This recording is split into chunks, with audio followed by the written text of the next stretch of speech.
मुंगळ्याचं 2 मुंगळ्यांचं वजन 20 टन 400 किलोला आलेलं आहे आणि कारखान्याच्या काट्यावर माझं वजन 19 टन 130 किलो आलेलं आहे। आज समजा जर एका खेपाला 1300 किलोचा 1 टन 300 किलोचा फरक येत असेल तर आतापर्यंत हे कारखान्याला उसई येतात किती आणि किती शेतकऱ्यांना याचं नुकसान होणार आहे याचा अंदाज आपण न लावलेला बरं। हे लोकांनी योग्य पद्धतीने आपल्याला प्रश्नाचे उत्तर दिले नाही तर इथनं पुढं ऊसाचा एकही कांडा शिवनेरी कारखान्याला येणार नाही हे जी आम्ही दक्षता सर्व शेतकरी घेणार।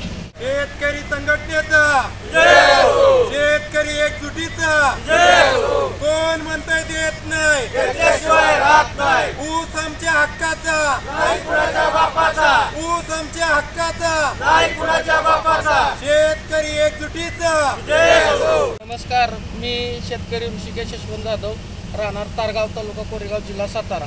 माझा श्यामगाव या क्षेत्रातील ऊस शिवनेरी प्रायव्हेट लिमिटेड जयपूर, तालुका कोरेगाव, जिल्हा सातारा या ठिकाणी ऊसतोड चाललेली आहे आणि कारखान्याला जाताना मी सदर खाजगी काट्यावर वजन केलेलं आहे।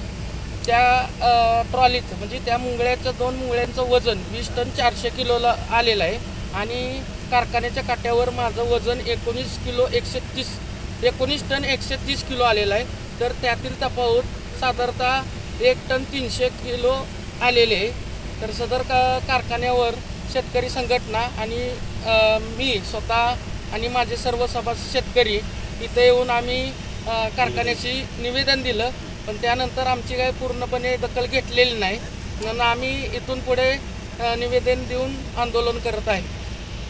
नमस्कार, मी वसीम इनामदार, कराड उत्तर शेतकरी संघटना अध्यक्ष।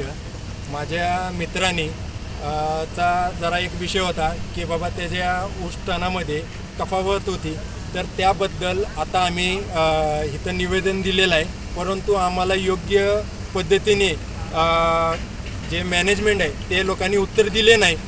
आज समजा जर एका खेपाला 1300 किलोचा 1 टन 300 किलोचा फरक येत असेल तर आतापर्यंत हे कारखान्याला उसई येतात किती आणि किती शेतकऱ्यांना याचं नुकसान होणार आहे याचा अंदाज आपण न लावलेला बरं।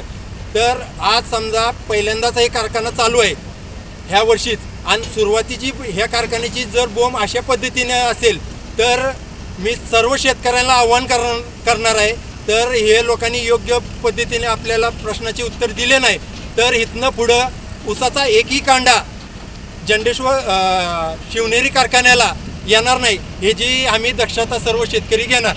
तर आज आम्ही रस्ता आंदोलन करणार आहे, एकही ट्रॅक्टर कारखान्याच्या आतमध्ये येऊ देणार नाही। शेतकरी संघटनेच्या वतीनं एवढं आंदोलनाचा इशारा देऊ इच्छितो। निवेदनाबाबतीत मी मॅनेजमेंटवर 2 दिवसात चर्चा करून योग्य तो निर्णय देईन।